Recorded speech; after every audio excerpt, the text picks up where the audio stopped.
سورہ فرقان آیت نمبر 72. اعوذ باللہ من الشیطان الرجیم. بسم اللہ الرحمن الرحیم. ہم نے پچھلی آیتوں میں عباد الرحمن کی جو خوبیاں پڑھی کہ اللہ کے نیک بندوں میں کیا خوبیاں ہوتی ہیں، جس پر ہم نے دیکھا تھا کہ وہ نہ بخیل ہوتے ہیں، نہ کنجوس، اور نہ ہی اسراف کرتے ہیں، اور اس کے درمیان کے راستے یعنی ایک معتدل اور بیلنس انسان ہوتا ہے. پھر ہم نے دیکھا کہ اللہ کے ساتھ وہ کسی کو شریک نہیں کرتا، اور وہ یہ بات اچھی طرح جانتا ہے کہ نبیوں کو بھی ہم اللہ کے ساتھ ایسوسیٹ نہیں کر سکتے ہیں. اور ہم نے قتل کے بارے میں پڑھا کہ جو قتل کرے گا، زنا کرے گا، اور یہ تمام گناہوں کو اللہ تعالیٰ نے جو ہم سے ڈسکس کیا، جس پر بتایا گیا کہ وہ ملاقات کرے گا بدترین انجام سے، کہ اگر اس نے قتل کیا یا زنا کیا، اور سدا رہے گا ذلت والے عذاب میں، سوائے جو توبہ کر لے. یعنی توبہ کا آپشن اللہ تعالیٰ بار بار دیتے ہیں. اتنے بڑے بڑے گناہوں کے بعد بھی پروردگار فرماتے ہیں کہ تم توبہ کر لو، میں تمہاری نیکیوں سے تبدیل کر دوں گا. یعنی تمہاری برائیوں کی جگہ میں وہاں نیکیاں ڈال دوں گا. اور اب ہم پڑھ رہے ہیں پوائنٹ 9. ہم نے کچھ اس کو پوائنٹس میں ڈیوائڈ کر دیا تھا. اب ہمارے پاس نواں پوائنٹ ہے عباد الرحمن کا آیت نمبر 72 میں کہ والذین لا یشہدون الزور، اور وہ لوگ، وہ عباد الرحمن جو شہادت نہیں دیتے ہیں، گواہی نہیں دیتے ہیں جھوٹ پر، جھوٹ کی. یعنی انہیں جب کوئی معاملہ پیش آ جائے کہ سچ اور جھوٹ کے بارے میں ان کو جسٹیفائی کرنا پڑ جائے، تو وہ کبھی بھی پرائرٹی نہیں دیتے ہیں کہ وہ جھوٹ بول کر کام چلا لیں. اور یہ آپ کو اور مجھ کو دیکھنا ہے کہ جھوٹ کس کس انداز سے ہوتا ہے. دیکھیں، ایک تو جھوٹ ہم بولتے ہیں، ایک ہم خود جھوٹے ہیں عمل کے معاملے میں، کہ جب ہم کہتے ہیں لا الہ الا اللہ، جب ہم یہ بات کا اقرار کرتے ہیں کہ اللہ کے سوا کوئی اتھارٹی نہیں، ہم دوسروں کو بھی اپنا کارساز، اپنا وکیل بناتے ہیں. اور پھر قرآن پڑھتے ہوئے ہم کہتے ہیں حسبنا اللہ و نعم الوکیل، نعم المولا و نعم النصیر. ہم اللہ کو گواہی دیتے ہیں کہ اللہ تعالیٰ آپ ہی وکیل ہیں، آپ ہی کارساز ہیں، آپ ہی مولا ہیں. اور پھر ہم قرآن پڑھنے کے بعد کسی اور کو مولا بناتے ہیں، کسی اور کو نصیر بناتے ہیں، کسی اور کو وکیل بناتے ہیں. تو وہ کبھی بھی جھوٹی گواہی نہیں دے گا. عباد الرحمن، وہ جو کہتا ہے لا الہ الا اللہ، وہ اس کے مطابق اپنی زندگی کو بتاتا ہے، پریکٹس مسلم ہوتا ہے کہ اللہ کے سوا مجھے کوئی نہ دے سکتا ہے، نہ مجھے کوئی قیامت کے دن بچا سکتا ہے. تو اس لیے میں کہہ رہی تھی کہ ہم نے اس پر ضرور ڈسکس کرنی ہے کہ صرف سچ بولنا منہ سے، یہ بھی بہت بڑی بات ہے. کیونکہ یہ وہ آزمائش ہے کہ ہر تھوڑے گھنٹوں بعد میں سمجھتی ہوں ہمیں آزمایا جاتا ہے، چاہے آفس ہو، چاہے گھر ہو، چاہے شادی بیاہ ہو، چاہے کوئی اور معاملہ ہو. ہم کہیں نہ کہیں بہانہ تراشتے ہیں، اور وہ بہانے میں، ایکسکیوزز میں ہمارے منہ سے جھوٹ نکلتے ہیں. آپ خود غور کیجئے گا کہ ہم نے کتنی بار دن بھر میں جھوٹ بولا ہے. اگر کوئی ہمیں پیپر پینسل دے دے تو ہم لکھ نہیں سکتے ہیں کہ ہم نے کس قدر بہانے بنائے جس میں جھوٹ کا ایلیمنٹ کتنا شامل تھا. اور پھر کئی لوگ تو کہتے ہیں کہ ایسے جھوٹ گناہ بھی نہیں جس سے کسی کا نقصان نہ ہو رہا ہو، تو وہ جھوٹ بولنے میں کوئی مسئلہ نہیں. میں کم از کم اس بات سے اگری نہیں ہوں. اسی طرح کہتے ہیں میاں بیوی کو صلح کرانے میں جھوٹ بول سکتے ہیں.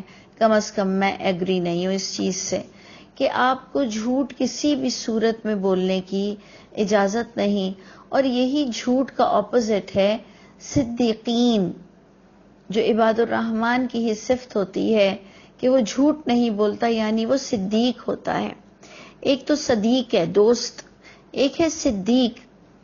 سچائی پر رہنا، سچائی کو مان لینا، سچائی کی تصدیق کرنا اپنے عمل سے اور اپنی ذات سے، اپنی آواز سے لوگوں تک حق پہنچانا اور ڈرنا نہیں۔ تو اس لیے یہ جو جھوٹ کی بات آئی، اس کے اتنے سارے اینگلز ہمارے پاس کھلیں گے، اور یقین کریں کہ اگر آپ اور میں اس بات کو سمجھ لینا کہ ہماری زندگی میں کتنی بار دن بھر میں آزمائشیں ہوتی ہیں اس جھوٹ سچ کے درمیان، اور ہم کتنی دفعہ ڈیفالٹر ہوتے ہوں گے، تو ہمیں لیڈرشپ تو پھر نہیں مل سکتی، کیونکہ جب کوئی ٹیسٹ میں بار بار کامیاب ہو جائے تو انشاءاللہ اللہ اس سے کوئی بڑا کام کرواتے ہیں۔ اب جب ہم آ ہی چکے ہیں اس دنیا میں، اور جب ہمیں یہ دعا سکھائی گئی ہے کہ اے اللہ راستہ مجھے وہ دکھائیے گا جو آپ نے انعام دیا جن کو، صراط الذین انعمت علیہم، راستہ ان لوگوں کا جن پر انعام کیا آپ نے، اے اللہ مجھے وہ راستہ اہدنا الصراط المستقیم کر کے ہم وہ دعا مانگتے ہیں۔ تو یاد رکھیے گا اس میں بہت میجر پوائنٹ ہے کہ ہم جھوٹ سے بچیں ہر لحاظ سے۔ جب ہم چھوٹے چھوٹے جھوٹ بولنا چھوڑ دیں گے تو انشاءاللہ بڑا جھوٹ تو ہم بول ہی نہیں سکتے ہیں، اور خاص کر جب ہم اللہ کی کتاب پڑھتے ہیں، پڑھتے کچھ اور ہیں اور پھر کہتے کچھ اور ہیں، پھر ایمان ہمارا کچھ اور ہوتا ہے، اور پھر ہم یہ تک گواہی دیتے ہیں کہ محمد الرسول اللہ۔ دیکھیں یہاں پر پوائنٹ کیا رہا ہے، لا یشہدون الزور، وہ گواہی نہیں دیتا جھوٹی، یا جھوٹ پر گواہی نہیں دیتا۔ ہم کہتے ہیں اشہد ان محمدن عبدہ ورسولہ، کہ میں گواہی دیتا ہوں کہ محمد صلی اللہ علیہ وسلم بندے بھی تھے اللہ کے اور میسنجر بھی تھے۔ پھر ہم کو اور آپ کو میسج پڑھنا کتنا ضروری ہے، چاہے ہم کتنی عاشقی جھاڑ لیں، چاہے ہم کتنے بڑے عاشق رسول ہونے کا دعویٰ کر لیں، لیکن جس نے قرآن ترجمے سے نہیں پڑھا، جس نے محمد صلی اللہ علیہ وسلم کو میسنجر مان کر میسج کو اپنی زبان میں نہیں سمجھا، اول تو اس کو محمد صلی اللہ علیہ وسلم کی ہی زبان میں سمجھنا ہی بہت بڑا فرض اور ذمہ داری ہے۔ جس نے اس میسج کو ہی نہیں سمجھا، میں سمجھتی ہوں اس سے بڑا جھوٹا کون ہوگا۔ تو اس لیے آپ غور کیجئے، اور میں بھی اور آپ بھی اپنے اندر عباد الرحمن کی جو صفتیں تلاش کر رہے ہیں تو اس پر ضرور غور کیجئے گا۔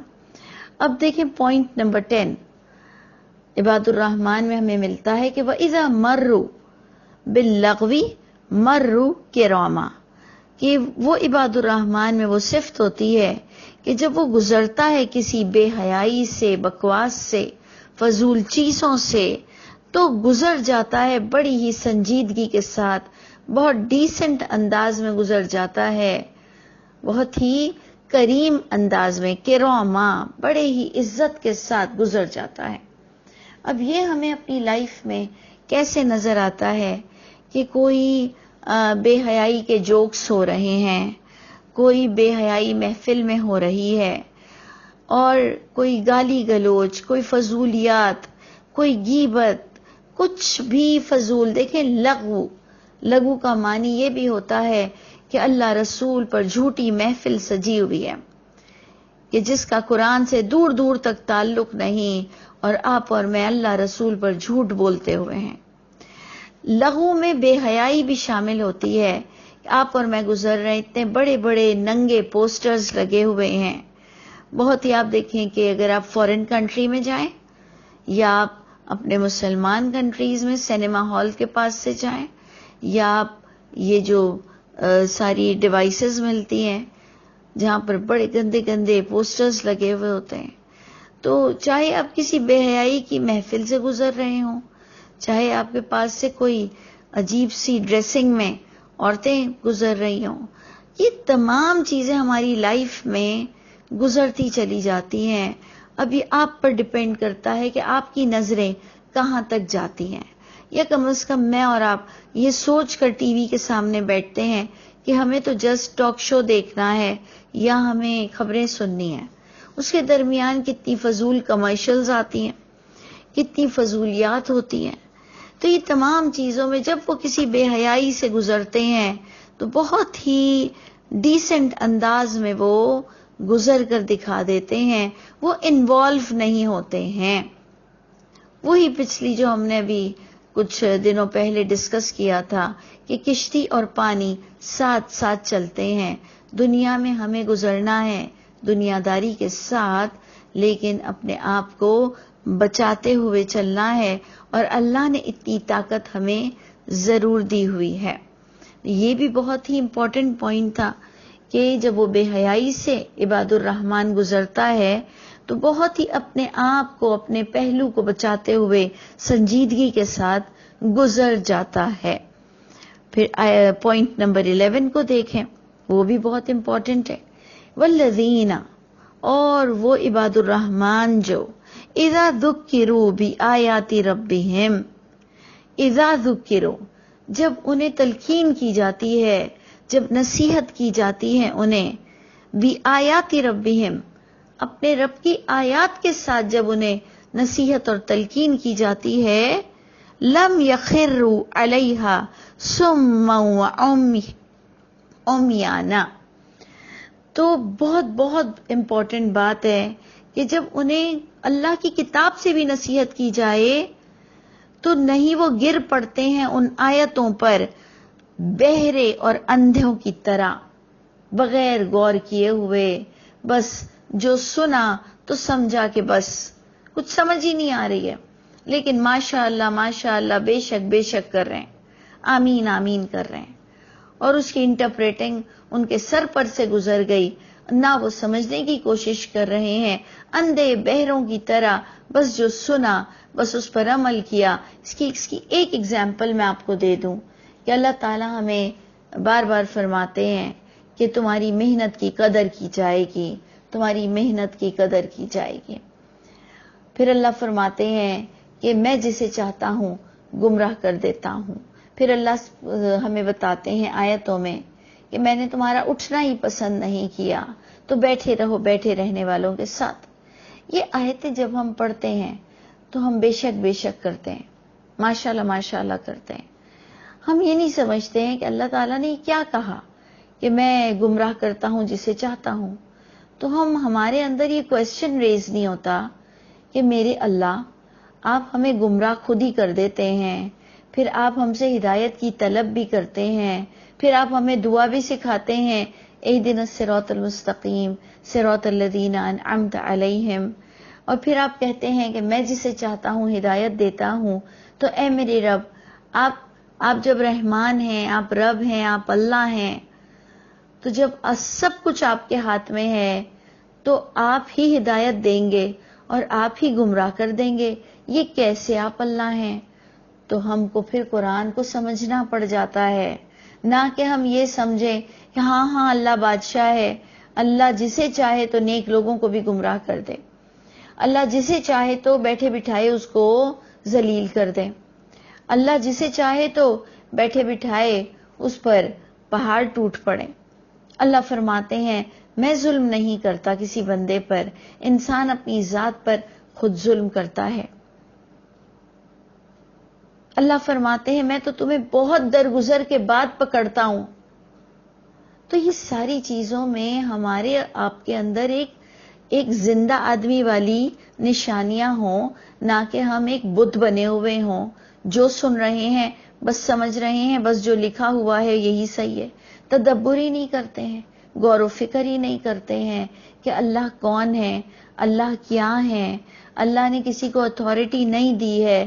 یعنی ایک سورہ ملک کے لیے بھی ہم کہتے ہیں کہ جی یہ قبر میں آگے سے آ جائے گی، پیچھے سے آ جائے گی، قیامت کے دن بچا لے گی. تو ہم یہ نہیں کبھی پوچھتے ہیں کہ کیا یہ بات قرآن میں لکھی ہوئی ہے کہ سورہ ملک کوئی فزیکل شکل میں ہے؟ کیا وہ فزیکل شکل میں سورہ ملک آ جائے گی؟ کیا وہ بچانے کی اتھارٹی رکھتی ہے؟